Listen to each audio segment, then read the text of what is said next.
Ao tempo de Kardec, as atividades de divulgação da doutrina restringiam-se à tribuna e à imprensa. E o codificador, com muita propriedade, revelou-se extraordinário jornalista. Graças ao seu empenho, através da Revista Espírita, nós possuímos um dos mais preciosos acervos doutrinários a respeito de uma ideia como é o Espiritismo. Utilizando-se da palavra feliz, Kardec periodicamente realizava viagens, tornando-se célebre a de 1862, quando ele percorreu mais de 360 léguas, levando a palavra libertadora do Espiritismo e fazendo as abordagens mais graves dos problemas humanos da época, a fim de abrir espaço a uma compreensão profunda da mensagem libertadora.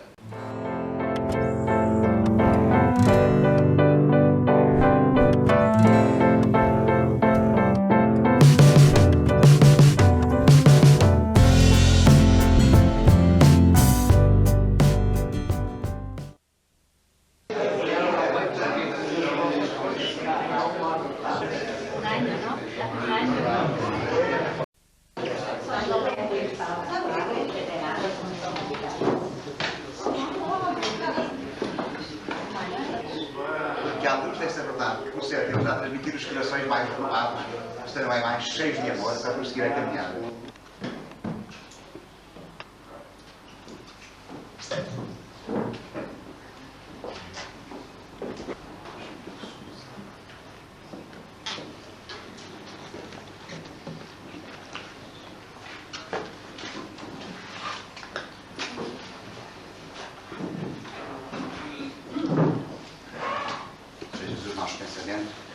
Vamos rogar, concentrando-nos um minuto, que se digne abençoar os nossos propósitos e ilumine nossos corações, para que possamos ajustar-nos com Ele e levar a efeito os deveres que assumimos na perspectiva do bem comum.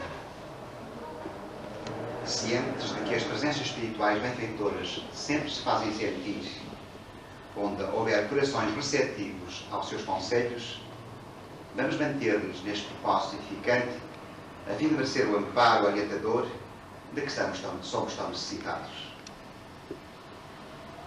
E cientes de que Jesus abençoará as nossas tarefas, nós pedimos permissão para iniciarmos aqui este encontro amigo de boas-vindas ao nosso querido amigo Divaldo. E, como sempre, este trabalho informal quase começa com uma primeira questão que nós colocamos ao nosso Divaldo, para que depois toda a assistência, enfim, de acordo com a liberdade de que dispõe, possa colocar-lhe o que achar oportuno para que Divaldo fale, responda, etc. E, no fundo, para que dialoguemos e nos instruamos com a sua palavra amiga e esclarecida. A primeira questão que nós podemos colocar era a seguinte: cientes de que o Espiritismo é uma doutrina nobre e profunda que perspectiva o progresso da humanidade, que acha o querido irmão Divaldo para que se ative, enfim, essa propaganda doutrinária e que se consolidem esses valores, que aconselha aos responsáveis do movimento espírita, ou que julga mais oportuno e aconselhável fazer nesta hora?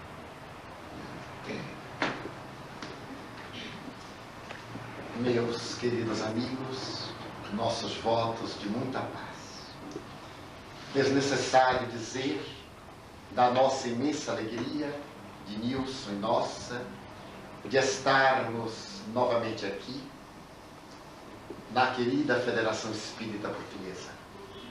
É sempre para nós um motivo de emulação e de encorajamento toda oportunidade que se nos abre, ensejando-nos crescimento e confraternização.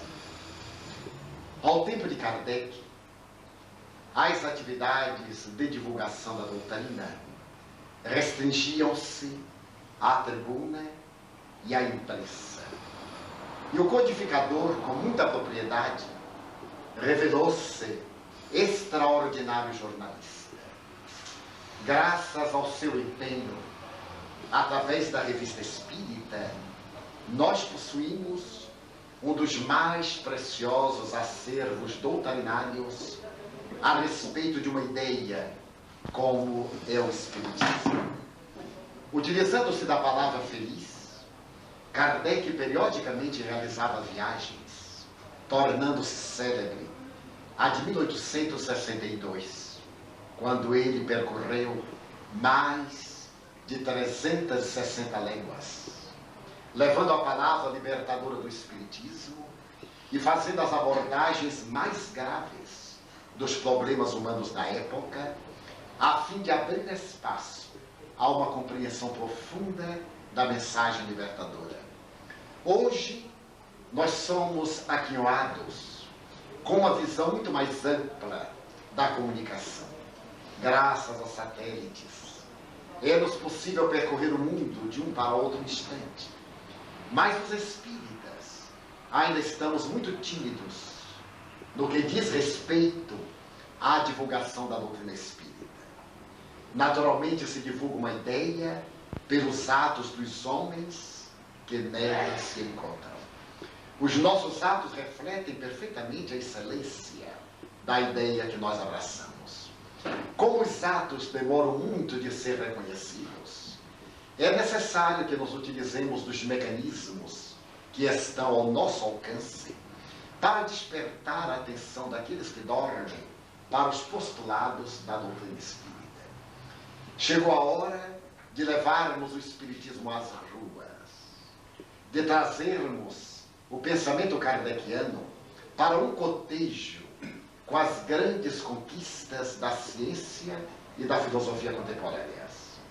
Temos uma necessidade imperiosa de dialogar, de discutir, de erradicar de nossos arraiais as ideias que se cristalizaram, abrir espaços para os diálogos felizes que nos propiciem o lugar comum onde seja possível, mais amplamente, favorecer aqueles que ainda se encontram aturdidos e ignorando os objetivos essenciais da vida. Há 2 meses no Brasil, realizou-se uma experiência muito interessante. A montagem de um programa de televisão nacional através de cabo, para que os espíritas nos reuníssemos em cada capital onde houvesse um aparelho receptor e um cabo transmissor, para nos fazermos perguntas reciprocamente e assim intercambiarmos ideias. O resultado foi uma experiência muito positiva, porque confirmamos que, não obstante as imensas distâncias de um país continental, podíamos estar juntos pelo menos uma vez por mês para apresentar os nossos problemas, para ouvirmos companheiros que dificilmente se podem locomover de uma para outra região, para discutirmos as ideias novas e entesourarmos recursos que nos propiciem o crescimento e o desenvolvimento dos postulados espíritas. Os diretores de entidades, de associações, de federações, de grupos espíritas devem engajar-se sem medo nessa atividade de divulgar a doutrina e atrair novos. Muitos elementos capacitados estão aguardando o ensejo do diálogo conosco. Esperam pela oportunidade de aprofundar o conhecimento para também, ao nosso lado, ampliar os horizontes do serviço. Acreditamos que toda e qualquer atividade na área da divulgação é válida. O livro, o jornal, a revista, o rádio e a televisão, especialmente, são veículos que estão colocados em nossas mãos para facilitarmos a divulgação da doutrina espírita. Não basta diagnosticarmos os grandes males que hoje afetam o organismo social. Está chegando o momento de partirmos para a ação terapêutica. E com maior urgência, a terapia preventiva. Se não cuidarmos de uma terapia preventiva, estaremos repetindo lugares comuns. E não obstante o valor de todas as doutrinas otimistas e positivas que existem, só o Espiritismo possui os recursos essenciais para criar um homem integral e propiciar-lhe a verdadeira felicidade. Legal, põe-se agora ao dispor das pessoas da assistência que desejarem e podem colocar-lhe algumas questões que desejam ver esclarecidas ou dúvidas a esbater. Prossigamos nesse intercâmbio. Gostaria de saber qual a atitude da Federação no Brasil no que diz à doutrina de Ramatiz e quais as diferenças principais com o kardecismo, porque eu tenho ouvido que há pessoas espíritas que acreditam em algumas coisas da Ramatiz, mas não outras, e há outras espíritas que não gostam da Ramatiz. Eu não poderia falar pela Federação Espírita Brasileira. Não tenho delegação nem condição. Mas os espíritas, por geral, no Brasil, preferimos aceitar como essencial a codificação.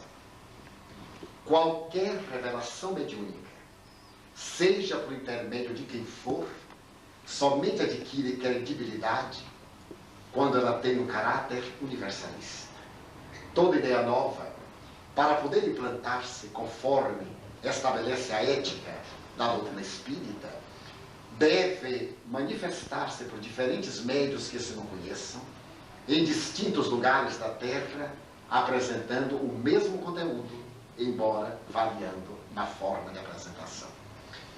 A mensagem de Ramatiz, como qualquer mensagem otimista, traz no seu bojo um conteúdo muito positivo, com os riscos naturais do fenômeno da filtragem mediúnica.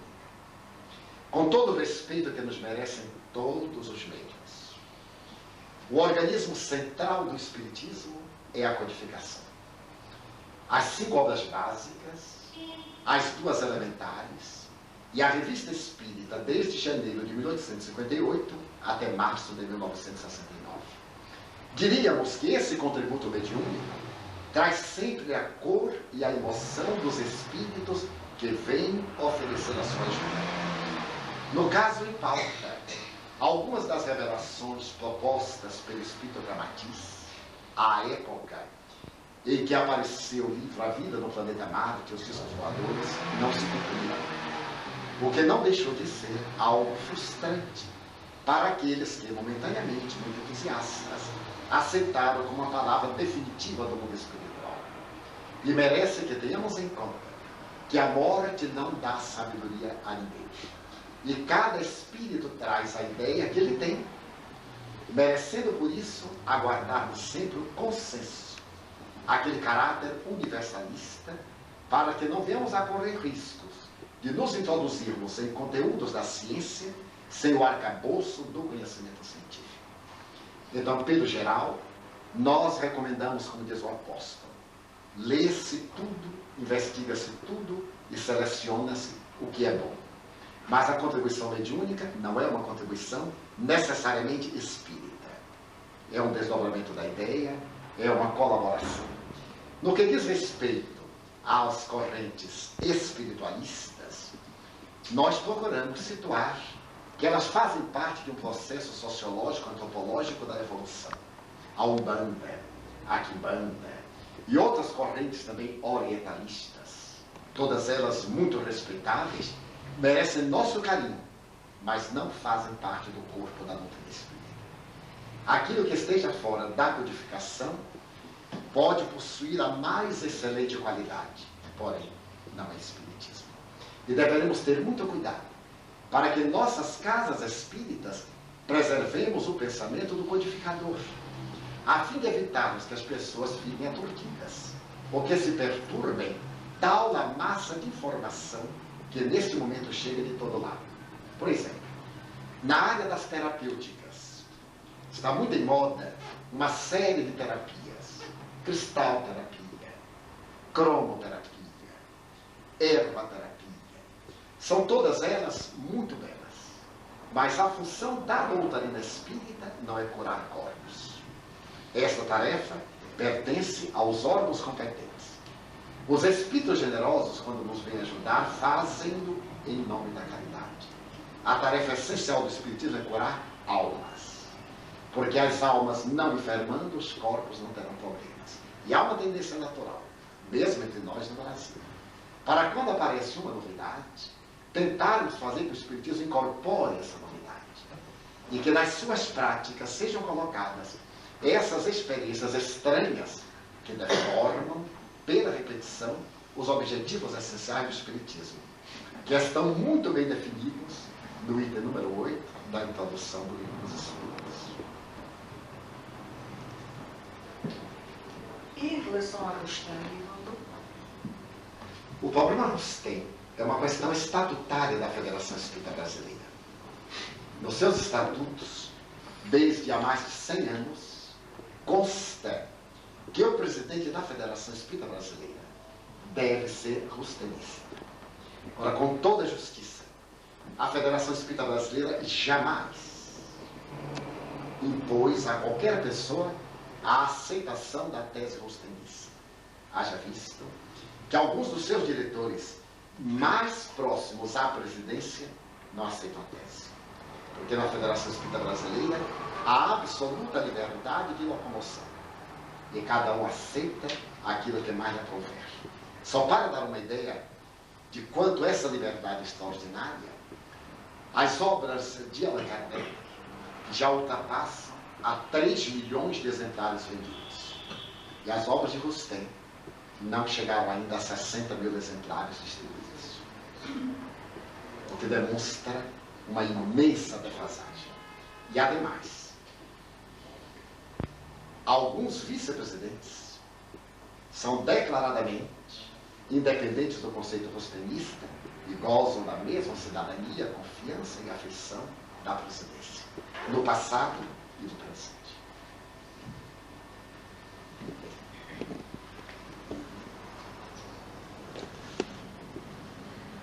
Se nossos arraiais não tivermos a liberdade de divergir sem dissentir, nós voltaremos às mesmas bases antigas e doutrinas das quais estamos tentando libertar-nos. É necessário ter a coragem de pensar, de expor e continuar fraterno, procurando o lugar comum do entendimento. Porque o processo da evolução é lento e nem todos evoluem pelos mesmos patamares.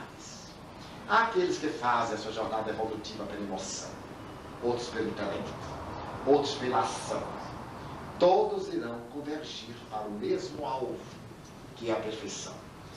Então é ilícito que permitamos que cada companheiro estagie até onde ele pode alcançar, para que as suas ideias não venham perturbar a marcha e a saudável divulgação dos postulados básicos da doutrina, que são os nossos alicerces e os nossos fundamentos.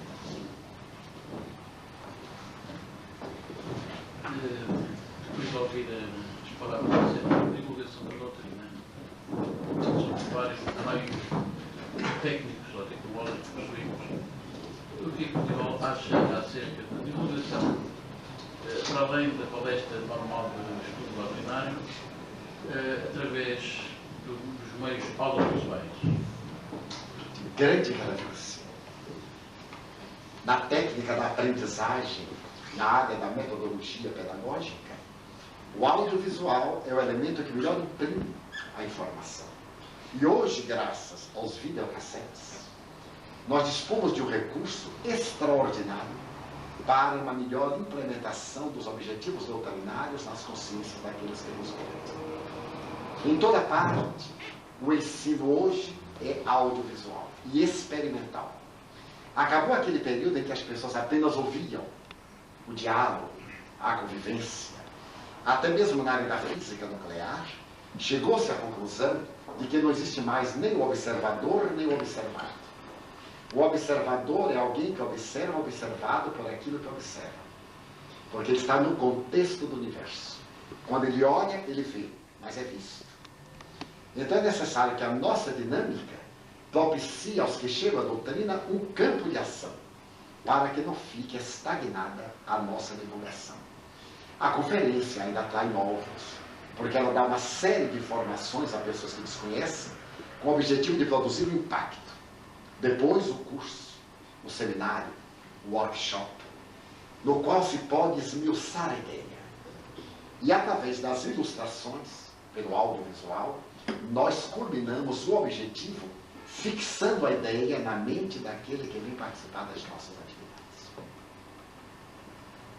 É de alta relevância. O diaporama é uma das possibilidades mais simples. Mais simples e mais positivas. Nós colocamos positivas. o vídeo, que muito provavelmente equipamento complexo e caro, mas o diaporama é uma das introduções, talvez, da divulgação da doutrina, para não torná-la tão estática E dar um aspecto mais dinâmico. É verdade.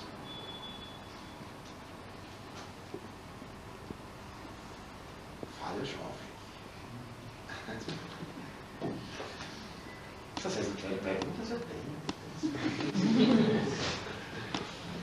É só que aproveitemos a oportunidade, sem preocupação, porque pensamos que qualquer pergunta é útil para nos instruir a todos. O que nos interessa, de facto, é ouvir e talvez esclarecermos sobre as questões que eventualmente nos suscitem dúvidas. Nós estávamos com uma certa preocupação, caso essas perguntas na manga, não é? Como nós dizemos. E estávamos com uma certa preocupação na divulgação do Evangelho ilustrado através de diaporama ou banda desenhada. E tínhamos uma certa... Vale a pena. Quando o professor Herculano Pires, um eminente filósofo, um homem de bem, verdadeiro espírita, estava encarnado, ele gravou uma série de programas sobre o Evangelho. Estudo do Evangelho no lar, campanha do Evangelho no lar, comentários. E agora, acabam de realizar no Brasil toda a leitura do Evangelho segundo o Espiritismo, do Livro dos Espíritos, em audiocassete.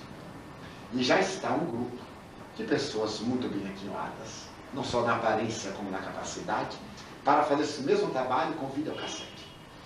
Então, um grupo espírita que tem dificuldade de estudos com uma televisão e o videocassete, coloca. Então, dá espaços para pequenos intervalos a fim de que se comenta e discuta, a fim de não ficar muito monótono também, só de ficar observando. E com isso se vai ter uma ideia de unificação muito grande, porque estabelecidas as discussões positivas, a ideia adquire uma unidade de pensamento. Se ficar uniformizada, ela fica unitária. Então, de 20 a 20 minutos, você faz um intervalo e se discute o assunto em tela como se os expositores estivessem ali presentes. E isso favorece uma identificação de objetivos doutrinários muito grande e muito positiva.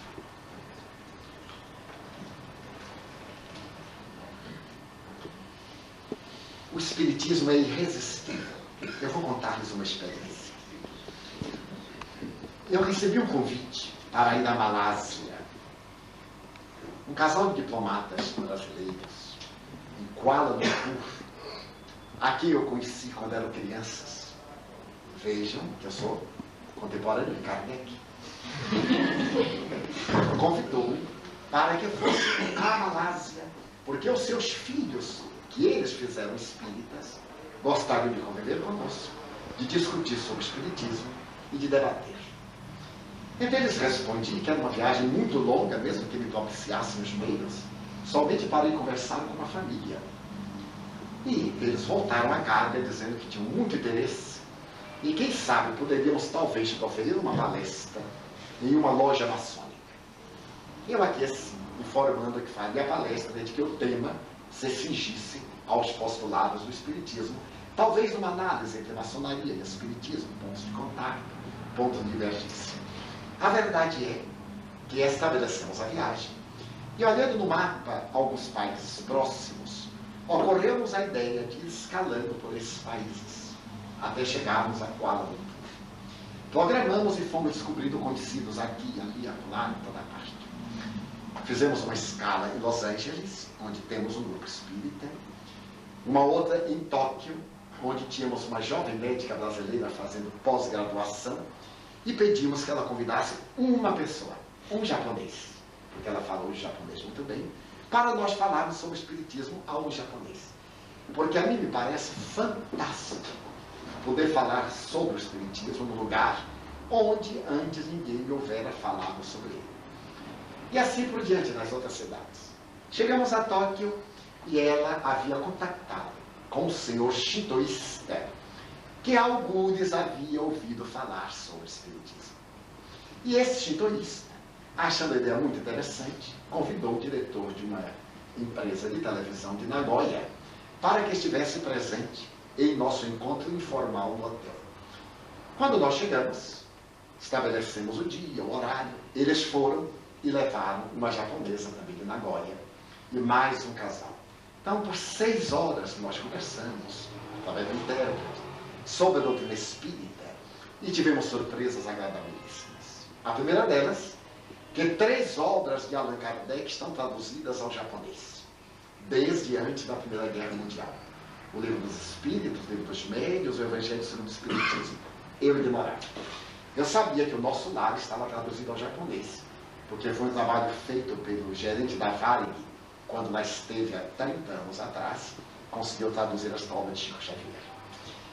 E esse senhor shintoísta sempre sentiu, desde que leu o Livro dos Espíritos, faz muitos anos, um carinho muito especial pelo Allan Kardec.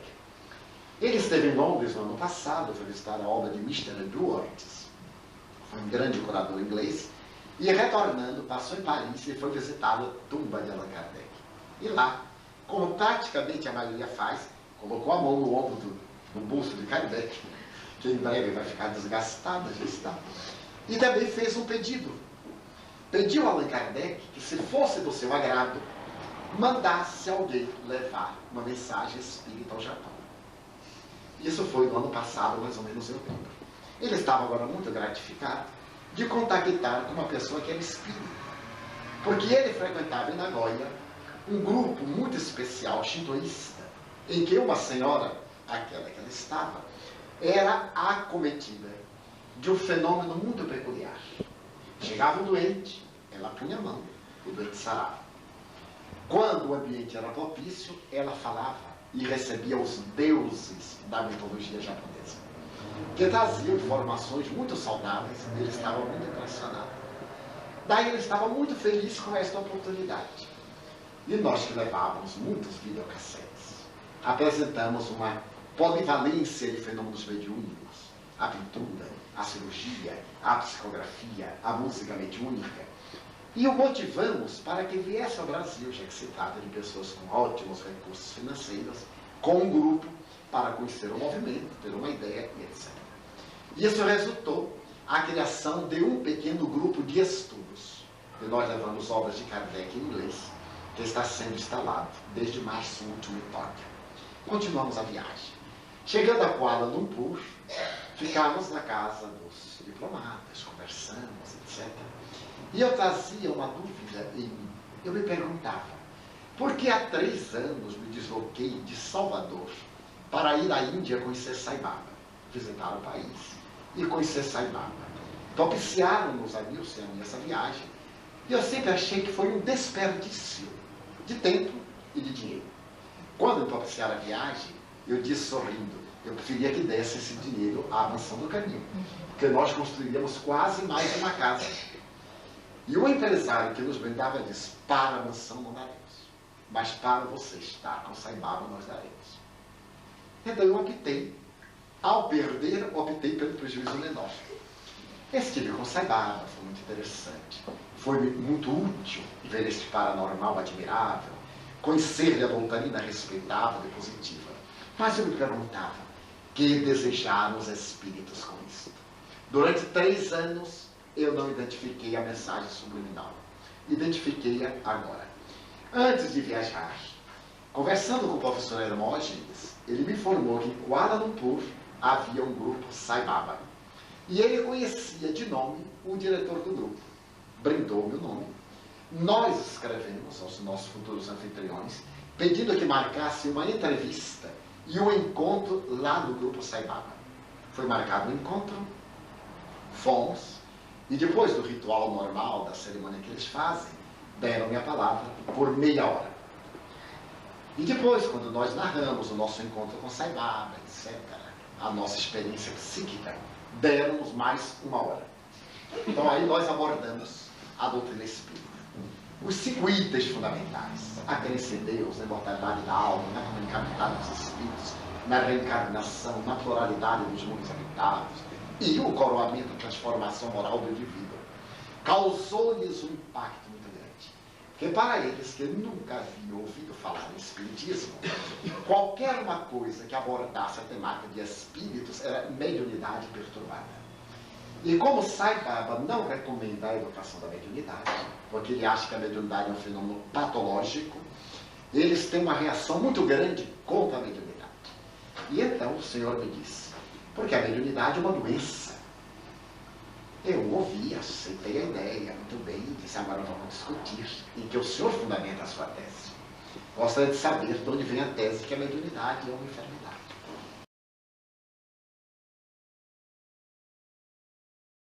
E dialogamos por 4 demoradas horas. Estava presente uma senhora que mantém uma livraria espiritualista, e nós lhe falamos das obras espíritas ao inglês, ela se prontificou a vendê-las, abrindo lá um pequeno retiro.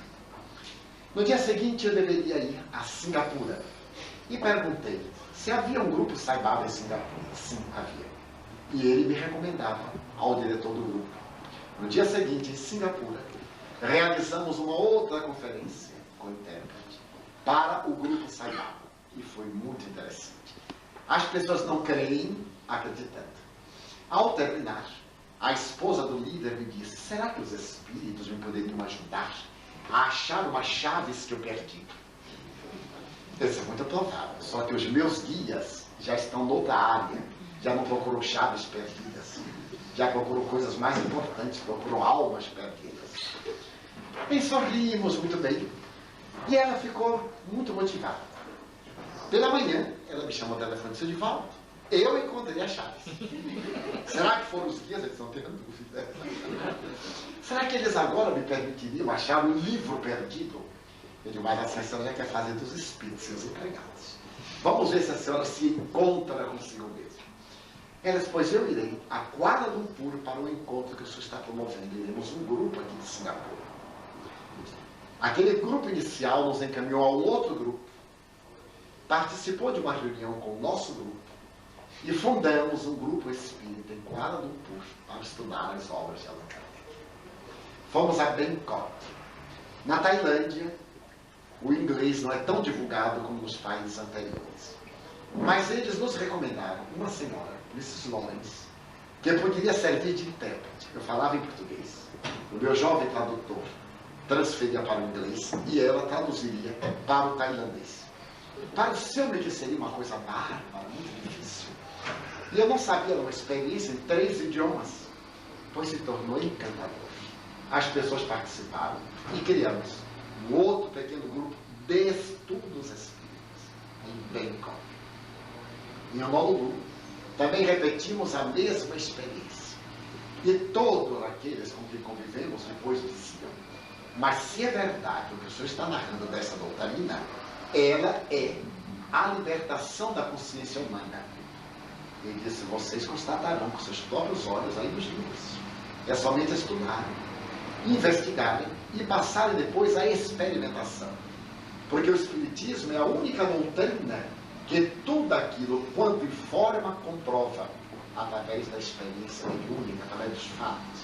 E vocês terão a oportunidade dessa comprovação.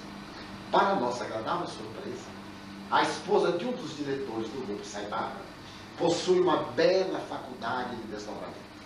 Faz viagens astrais. Recorda-se quando retorna. E um dia consultou Sai Baba se ela deveria continuar fazendo as viagens astrais.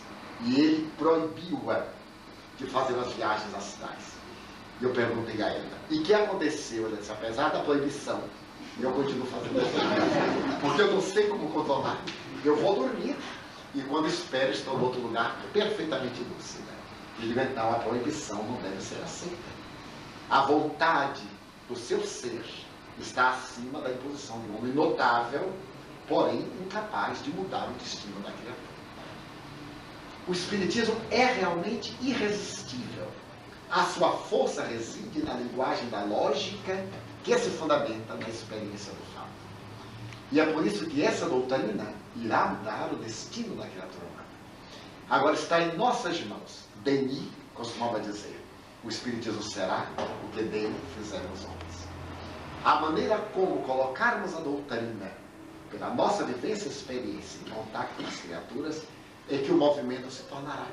O movimento espírita é um reflexo dos nossos atos e não sempre do próprio espiritismo. Por isso deveremos estar muito preocupados com a sadia divulgação da doutrina espírita.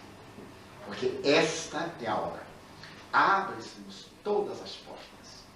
Eu me recordo que há 3 anos convidaram-me para fazer um seminário em Zurique sobre um tema psicológico. E eu informei que faria o seminário, desde que colocasse a conotação espírita, porque eu não tenho outra cultura. Meus estudos, poucos são em torno do espiritismo. O senhor aceitou. E o meu intérprete era um pastor protestante, que vivera 12 anos no Brasil, falando 8 línguas, e ele era quem me ia traduzir. Então eu faria o seminário e faria um tema sobre provas científicas da reencarnação, numa das cidades de maior intolerância em matéria de protestantismo, porque ele segue a linha de Erasmo de Rotterdam, é uma linha muito rígida. E quando o intérprete foi conversar comigo para treinarmos, eu perguntei se ele traduziria fielmente o meu pensamento. Ele disse: eu não concordarei com o senhor um momento, mas eu sou honesto para traduzir fielmente. E eu fiquei na dúvida. Ele disse: na hora que eu falar reencarnação, este homem pode dizer ressurreição, o que será de mim? Mas fomos. Ele foi de uma fidelidade impressionante. Aconteceu um fato muito curioso.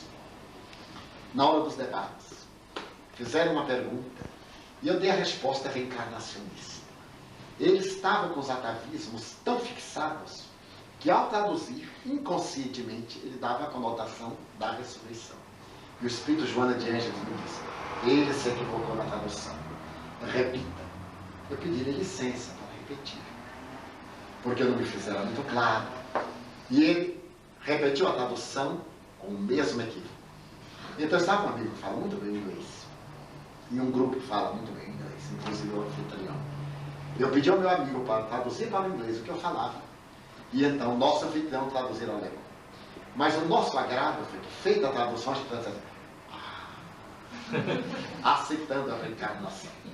Então, neste grupo, onde se fazem reuniões, onde se tiveram personalidades muito interessantes do espiritualismo internacional, dentre outros o Dalai Lama e muitos yogis, filosofistas, agora estão reservando espaço para um grupo espírita que está sendo formado e que nós inauguraremos em maio, em Zurique, sobre a doutrina espírita, nas bases com que Kardec Nola ofereceu. Então, é uma doutrina irresistível. Opõe-se àquele que a não conhece. Então, é um momento de muita responsabilidade para nós e um momento muito atraente. Estive em Praga. Assim que se deu a perestroika, convidaram-nos e nos ofereceram um teatro como tradutor. Eu olhava para aquele público e perguntava: o que é que irei dizer? Aquelas pessoas que saíam de um regime totalitário, onde o espiritismo estava proibido há cerca de 56 anos. Houve perseguições dolorosas. Um médium muito famoso da Tchecoslováquia foi internado em sanatório, foi medicado até a morte, deformado. A esposa de um grande tradutor de obras espíritas foi internada como louca, o senhor Flávio, e ele foi obrigado a conceder-lhe divórcio por imposição da família. Ladrões entraram na sua casa e roubaram-lhe todos e somente os livros espíritas. Ele deu queixa à polícia e o assunto não foi adiante. A Tchecoslováquia chegou a ter um jornal diário, antes da guerra, sobre a doutrina espírita. Na região da Eslováquia, havia mais de 500 mil espíritas que ficaram reduzidos praticamente a nada. Então nós imaginávamos que íamos falar. E ao falar sobre a doutrina, as emoções, a certeza da probabilidade da imortalidade da alma, fascinava-os. Então agora já há um pequeno grupo espírita. Vamos retornar. E assim por diante. Então, que responsabilidade está sobre nós em torno do espiritismo? Está na hora de cada um de nós dar a sua valiosa contribuição dentro desse princípio de coerência doutrinária, para não fazermos espiritismos fulano, beltrano, ciclano. Mas o Espiritismo, conforme o próprio Espiritismo, que está muito bem claro no conjunto das obras da codificação. Porque nós somos muito bem-aviados. Somos muito felizes com esta ideia que nos entregue na vida. E estamos um tanto indiferentes com aqueles que ainda não a possuem. Aqueles que ainda não foram tocados. Quantos ainda temos constrangimento a dizer tranquilamente, eu sou espírita? No Brasil se cunhou um eufemismo que me parece deplorável. Diz assim, não, eu ainda não sou espírita, porque não sou perfeito. Eu diria a mais linda desculpa para continuar imperfeito. Eu sou espírita imperfeito, porém espírita. Eu sou um homem imperfeito. Nem por isso vou dizer, eu não sou homem porque não sou perfeito. Sou um cidadão. Então eu estou trabalhando para me tornar um verdadeiro espírita, como diz o codificador, que é aquele que se empenha para ser hoje melhor do que ontem, amanhã melhor do que hoje, no que resultará ser um verdadeiro espírita.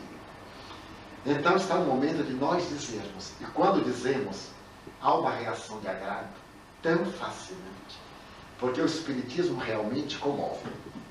Um dos nossos presidentes da República, algo recentemente, mandou o ministro de Estado falar a Chico Xavier, que gostaria de receber em palácio, em Brasília, para um diálogo. Então Chico Xavier respondeu-lhe, através do seu ministro, que era uma situação muito constrangedora. Primeiro, porque quem ia fazer ele em palácio, junto ao presidente da República? Ele não era político, ele não tinha nada para dar. E naturalmente ele teria que entrar por uma porta lateral, porque os jornalistas, vendo que ele entrava, sendo uma pessoa tão conhecida, poderia chegar a conclusões equivocadas. E ele, como espírita, não podia mais aceitar a possibilidade de entrar por portas laterais. Também não ia constranger o senhor presidente da República a ir operar e entrar numa fila tradicional, porque a sua segurança, todo o grupo que o assessora, certamente não permitiria, a dos riscos naturais da pessoa do presidente da República. E, naturalmente, Chico, com uma habilidade extraordinária, libertou-se. Não obstante, agora, o novo presidente da República foi a Uberá, sem assessores, apenas com um assessor, que eu Chico disse, eu poderei receber o cidadão com muito prazer, mas sem os aparatos governamentais. Sem toda essa coisa, como é natural, o homem público, a primeira personalidade da República, recebeu, conversado, demorado, quase uma hora, e o tema ventilado foi doutrina espírita. Então chegou o momento em que a doutrina impõe-se pelas suas qualidades, torna-se respeitável, abre-se espaços. E se nós não preenchermos os espaços, todo espaço que o bem não preenche, o mal preenche.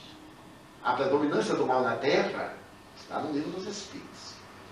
É por causa da maleabilidade dos que são bons. É por causa da nossa comodidade. Temos oportunidade, não fazemos, um aventureiro vem e faz. O que não ensinamos corretamente, alguém incorretamente ensina. Daí é um momento de alta magnitude para nós. Um grande significado. Irmão Divaldo. Não, Carlos.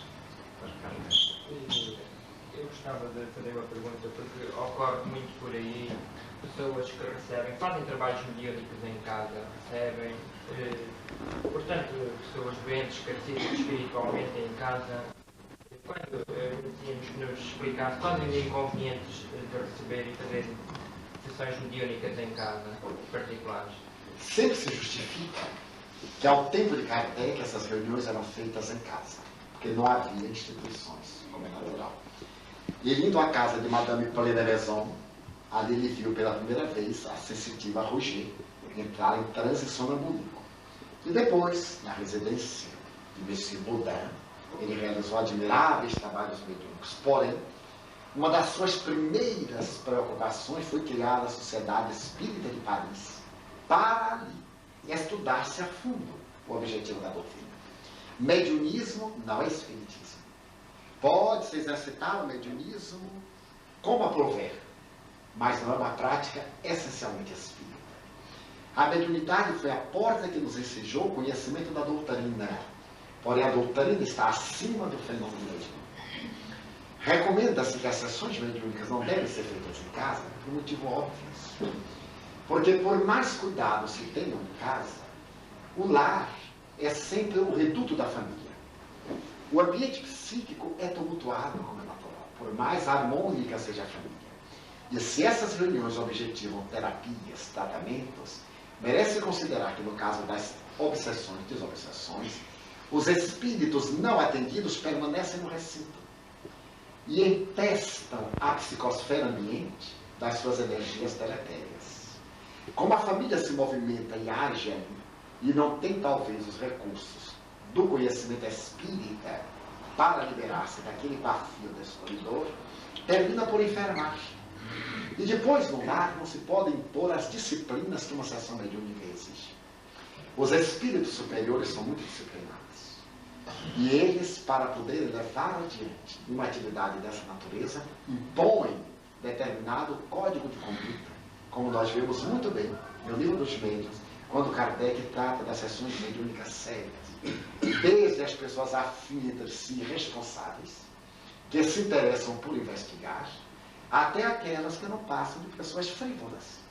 Uma reunião no lar sempre tende à frivolidade, porque o caráter científico da própria reunião desaparece. Vamos supor que a esposa do dono da casa entre em transe, comunique-se uma entidade e diga que é meu pai.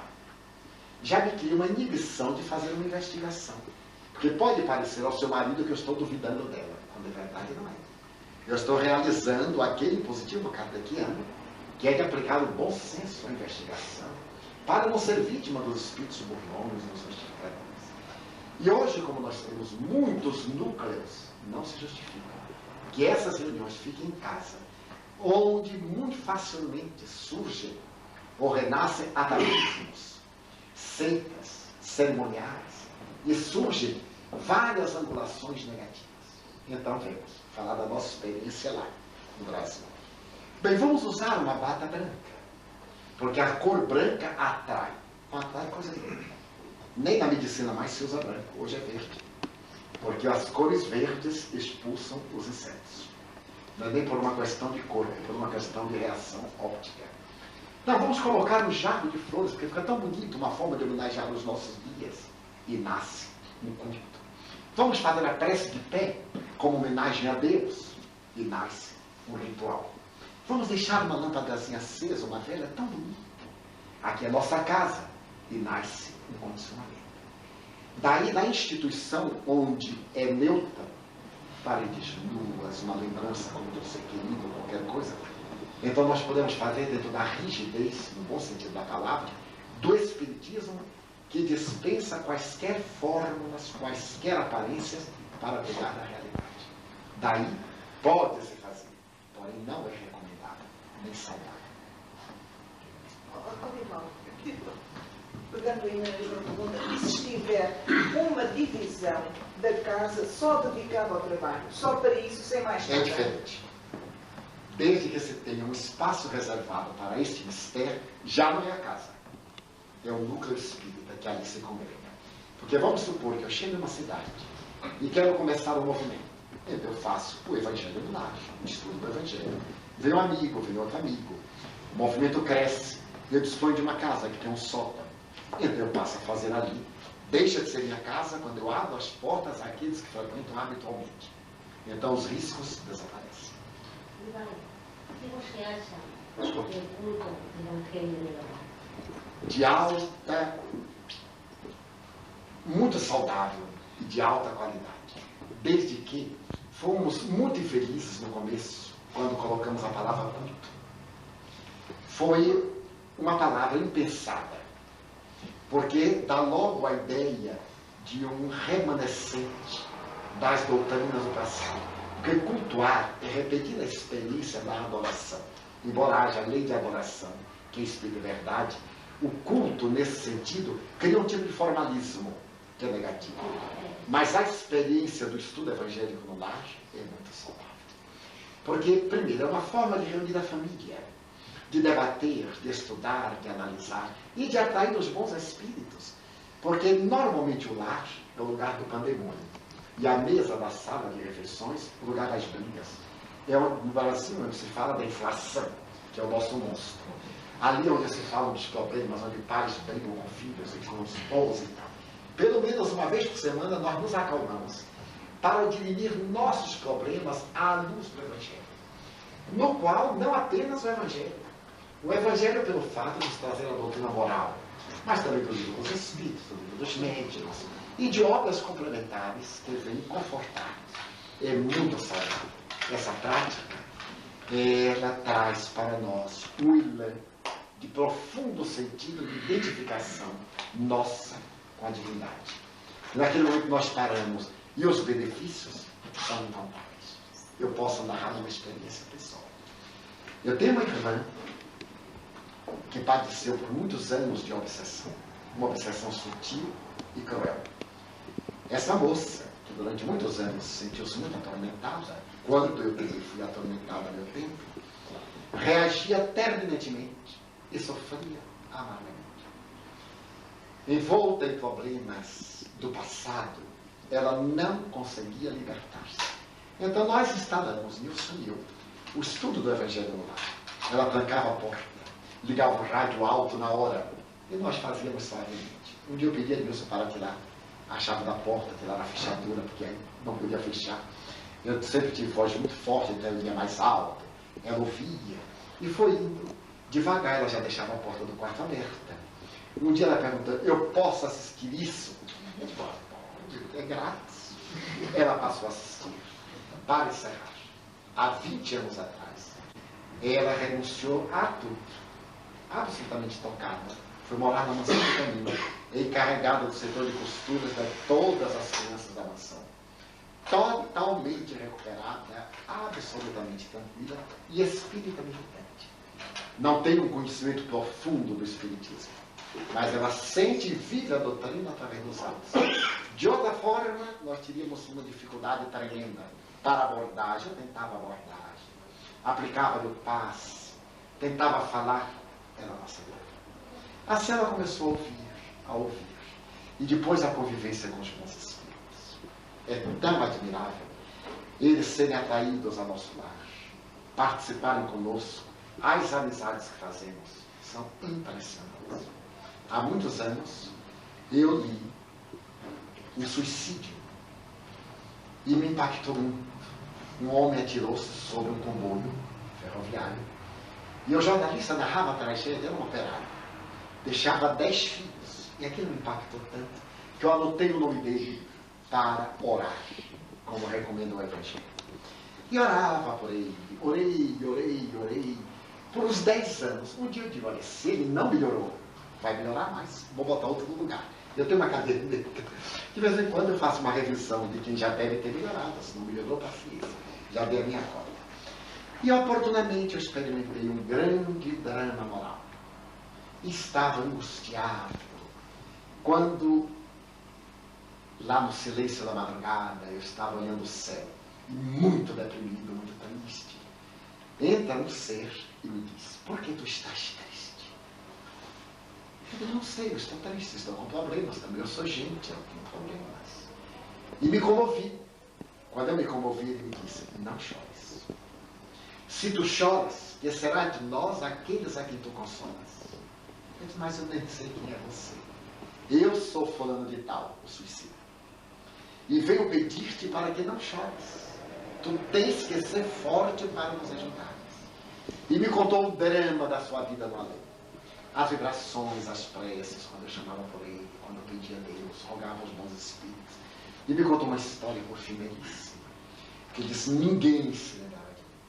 Além das dores morais do meu suicídio, eu recebi o pensamento de ódio da minha esposa, chamando-me de covarde, de maldito, porque havia abandonado a família. Uma filha minha perdeu-se, que ficou sem pai. Um outro filho está hoje no cárcere. E tudo isso soma à minha responsabilidade, porque eu fugi da vida. E foi o teu pensamento. Nas reuniões que fazias no lar, com a família, quando tu pronunciavas meu nome, eu me sentia abalar. E um dia eu vim ver quem é que me chamava com tanto ardor, quem pensava em mim. E nasceu um sentimento imenso de carinho por ti. Então não sofras. Se algum dia tu não tiveres ninguém no mundo, eu estarei esperando por ti. Me dê um abraço. Aí eu fiquei com vergonha do meu problema, e digo, fica falar o problema. E aí pronto, eu me renovei e voltei a sorrir. Resultado do Evangelho no Lar. Experiências fantásticas. Muito bom esse trabalho. Hoje em São Paulo já se está mudando o nome de culto para campanha do Evangelho no Lar. Ou estudo do Evangelho no Lar. Fica tão bem, porque realmente é um estudo. Debatemos, discutimos, concluímos. Muito bom. Nosso José Ferreira, o João não se importa que ele disse que podia primeiro falasse à assistência. Nosso José Ferreira, por favor. Não, o João é que disse que falasse à assistência, por favor. Os espíritas, grupos ou espíritas informados, muitas pessoas se aproximam, têm conhecimento de que as pessoas trabalham, que as pessoas ajudam, ou em grupos ou isoladamente, mas vêm com muitas exigências. Exigem muito dos espíritas. Quando os espíritas não lhe dão mesmo materialmente aquilo que eles querem, eles ficam raivosos. Julgam que nós temos obrigação de satisfazer todos os caprichos, porque se não o fizermos, não somos espíritas. Vocês dizem que são espíritas, mas afinal não nos dão aquilo que nós queremos. Por que é que estão aí a falar? E é verdade. O conceito do Espiritismo é tão notável que o leigo sabe que o Espiritismo é coisa boa e que o Espírito é um ser melhor. Daí eles esperam de nós além das nossas possibilidades e frustram-se, porque eles nos pedem o que acham que é bom para eles, mas nós temos realmente o que é de melhor para eles. Eles querem coisas materiais, soluções de problemas imediatos, e estas soluções nós não temos para dadas. Nós temos mecanismos para que eles evitem novos problemas, e eles não querem evitar esses problemas, porque se acomodaram com as doutrinas religiosas do passado. Eles pecam e o padre perdoa. Eles erram e o pastor manda para o céu pela fé. Então acomodaram-se. E a consciência espírita é a consciência da responsabilidade. E responsabilidade é um alto nível de consciência, que somente adquirem aqueles que despertam para a verdade. Daí nós deveremos sorrir e não dar muita importância. Darmos não o que nos pedem, mas aquilo que a doutrina espírita nos oferece para distribuir. Às vezes, aparecem pessoas, principalmente jovens, dizem, seu Divaldo, eu lhe pedi para pedir aos guias para eu me casar. Eu digo, olha, procure um médium casado, porque meus guias não arranjaram nem para mim. Portanto, eu falei, você vai arranjar um outro médium. Ou então vem para solucionar este problema aqui, nós atendemos. Ficam irritados por esperar. Nós temos uma ética para ninguém passar à frente. Os que estão sentados à frente vêm pela ordem da chegada e nós não atendemos. Então os outros ficam impacientes. E eu lhes digo às vezes brincando, vocês vêm aqui uma vez porque querem propor um problema e ficam inquietos, não podem esperar. Eu estou há 40 anos ouvindo de perto e à madrugada e ainda não me cansei. Porque as pessoas estão muito aturdidas e exigem-nos muita paciência. O número de nevróticos, de desequilibrados, de pessoas infelizes é muito maior do que supomos. A máscara da personalidade oculta muita realidade das individualidades. Vou contar uma pequena história. Eu sou comigo. Eu tenho, não sabem, não sei se todas as pessoas sabem,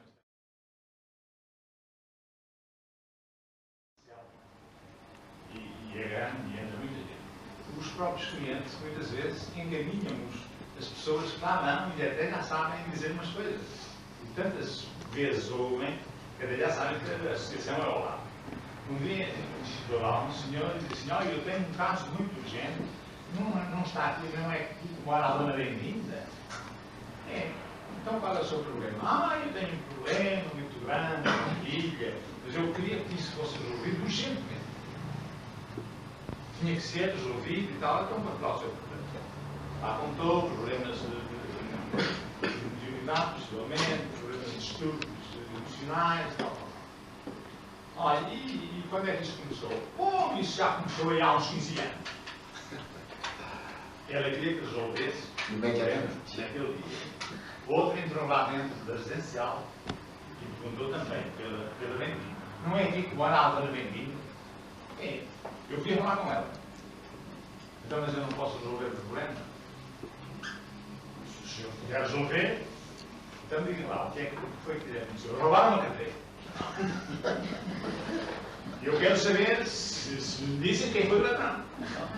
Se até o meu amigo quer souber quem é o ladrão, o que é que vai fazer? Ai, se eu sei quem é o ladrão, ele leva uma salva. Então, mesmo que eu saiba quem é o ladrão, eu não digo. Vai-se embora zangado, furioso. Eu sou espírita, dizem que os espíritos fazem tudo e que são muito bons, e isso dá-me essa resposta. A confusão do mediunismo com o espiritismo. O atavismo. Exigem demasiado dos dirigentes, dos trabalhadores, exigem demasiado. Temos que explicar muito para tirar essa ideia cristalizada de adivinhação, de sobrenatural, de fantástico, que o fato de estar com os espíritos já sabemos de tudo. Pessoas chegam e ficam me olhando. Eu digo, pois não, o senhor não sabe o que é? Eu não sei. Mas o senhor não é médium? Eu digo, sou, mas não adivinham. Ah, mas então não vai ser o que eu quero, até logo, até logo. Porque acha que os médios devem ser adivinhos e magos. E acostumaram-se com charlatães. Graças ao profissionalismo, a pessoa chega e o charlatão vai logo mentindo, envolvendo naquelas coisas que as pessoas gostam de ser ludibriadas. Quando chegam diante da mediunidade espírita, que não mente, que não ludibria, que não agrada, que não negocia, decepcionam-se, porque não querem assumir responsabilidades.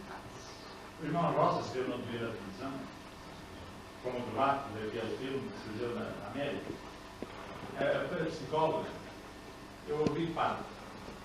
Ela dizia que tinha assistido a uma sessão, mas que não achou lá muito interessante, porque não houve nada de especial. Mas depois assistiu a outra, que havia muito movimento e havia muita coisa. Era melhor. Ela queria um circo. Primeiro ela foi ao centro espírita, depois ela foi no teatro. Irmão Divaldo, não sei. Quando num grupo há certos elementos com vícios e nós sabemos que nós não somos perfeitos e temos aqueles vícios adquiridos e também sabemos que ainda existe o melindre, infelizmente ainda existe o melindre, qual será a melhor atitude a ter? Tolerar sem conivir.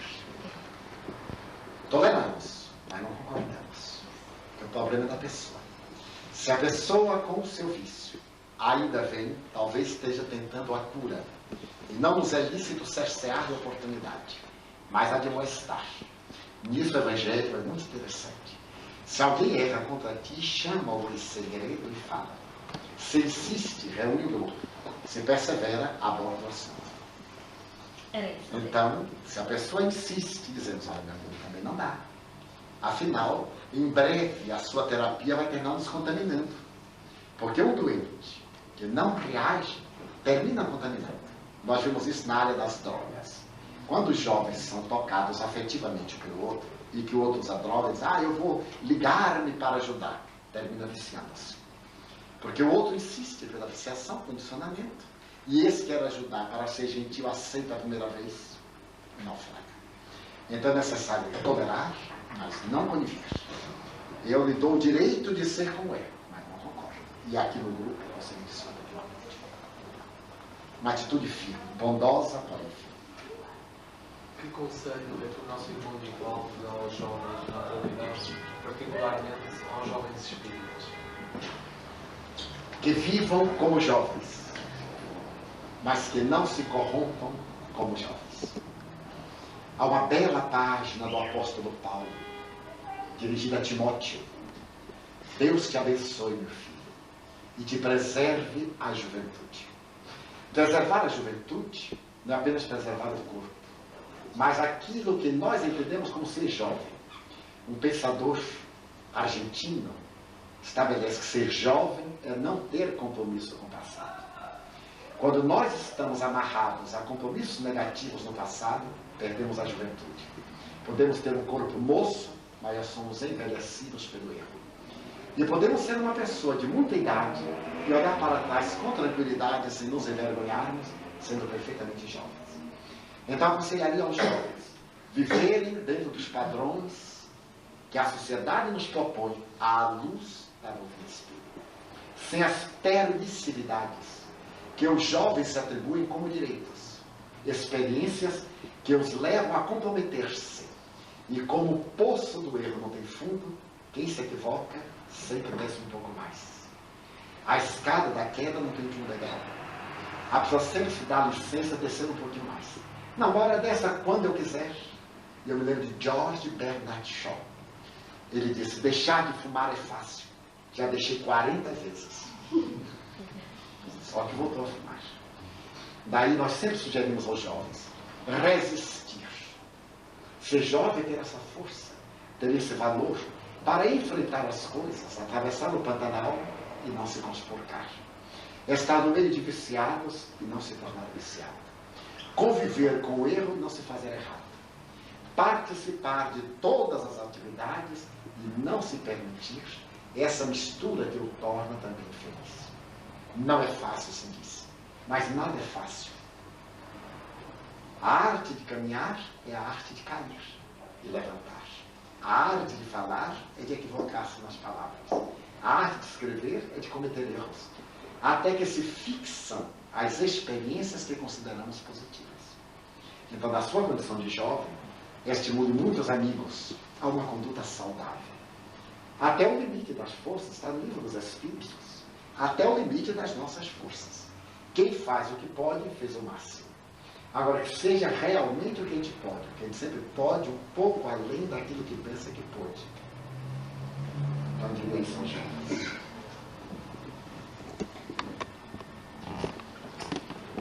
Dom Vivaldo, por seu intermédio, os mentores espirituais têm sido estimulantes e reconfortantes, consoladores a respeito do movimento espírita em Portugal. Hoje temos a alegria de aqui termos companheiros da vizinha Espanha, país irmão. Seria possível dirigir também a estes nossos queridos amigos, que recebemos com muita alegria, algumas palavras respeitantes ao movimento no seu país? Uma surpresa muito agradável encontrar o nosso Dom Rafael Família, da Federação Espírita Espanhola, os nossos sobrinhos de Barcelona e Saragossa, aqui conosco nesta confraternização. Realmente é o momento da Península Ibérica.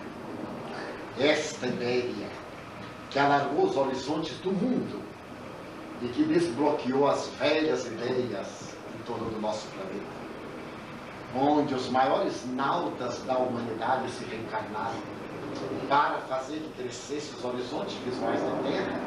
Também esta mesma ideia nos dará uma visão de grande valor para iluminar a Europa através das luzes do Espiritismo. Quando nos recordamos do insigne de Barcelona,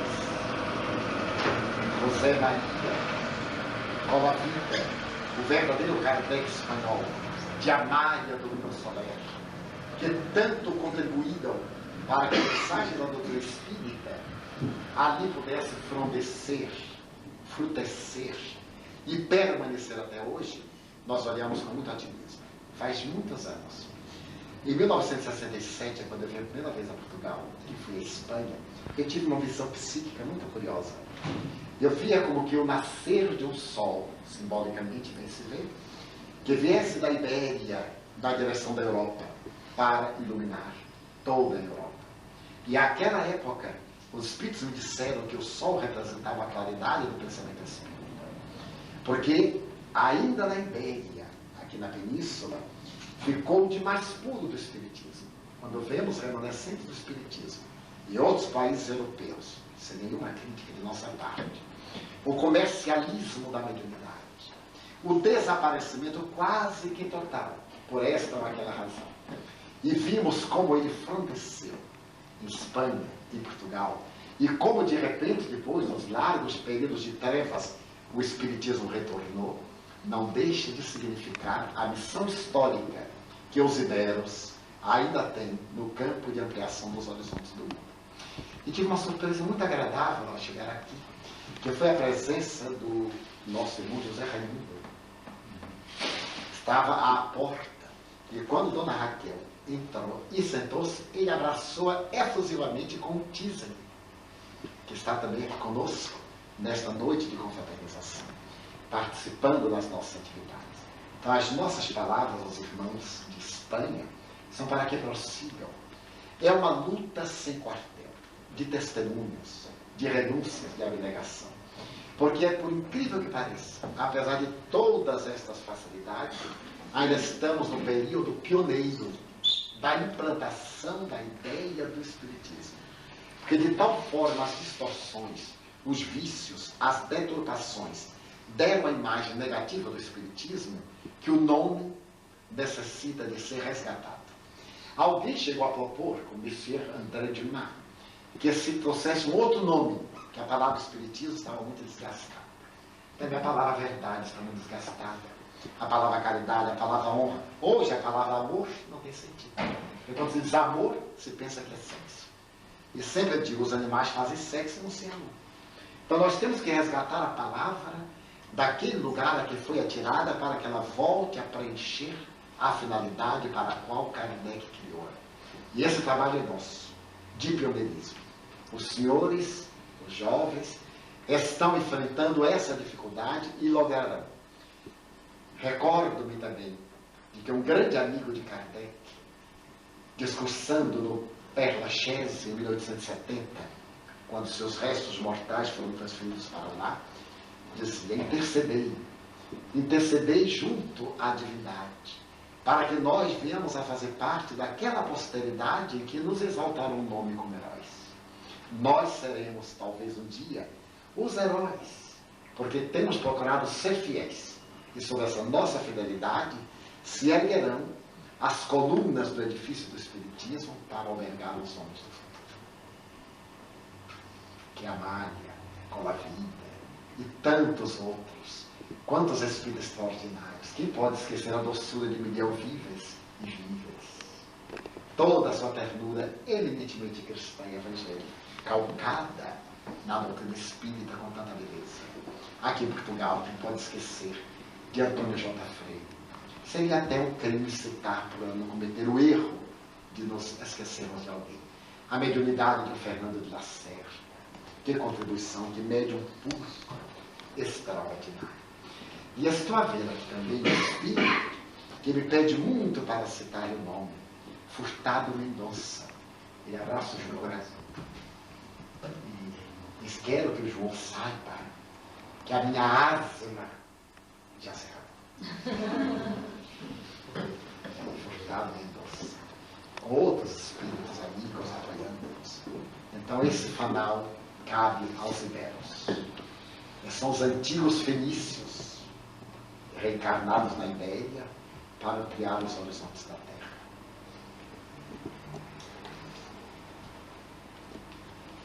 Mas não quero tomar demasiado tempo, a hora avança. Agradecemos a presença dos queridos amigos e a partir de amanhã estaremos juntos em nosso seminário sobre o homem na busca da sua consciência.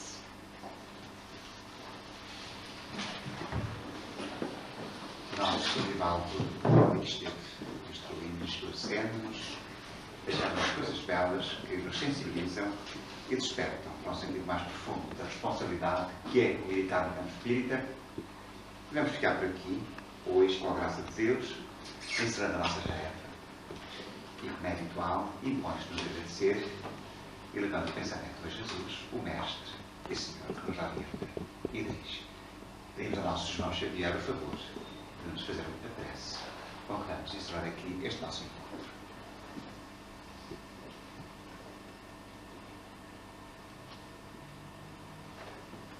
Jesus Cristo, nosso Mestre e bom pastor de toda a humanidade, que a vibração puríssima do teu amor nos envolva, a todos aqui presentes e a todos que de alguma forma representamos, todos os companheiros de toda esta Ibéria e também, afinal, de todo o mundo, todas as almas encarnadas que lutam pelo aperfeiçoamento, por conquistar a verdade, por se alimentar um pouco dela. Jesus, nosso Mestre, abençoa-nos nas funções que abraçamos. Infunde-nos coragem, fé, perseverança e também a necessária alegria e ânimo, para que levemos a cabo a tua obra de evangelização do nosso planeta na parte que vos cabe. Senhor, rogamos que abençoes esta iniciativa que agora tem início, esta iniciativa de uma sucessão de seminários espíritas, como o nosso dedicado irmão de Além-Mar, que nos enviaste em boa hora.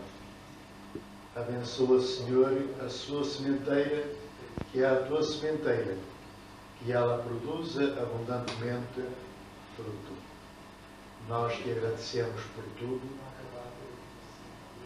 e damos graças ao Pai de todos nós.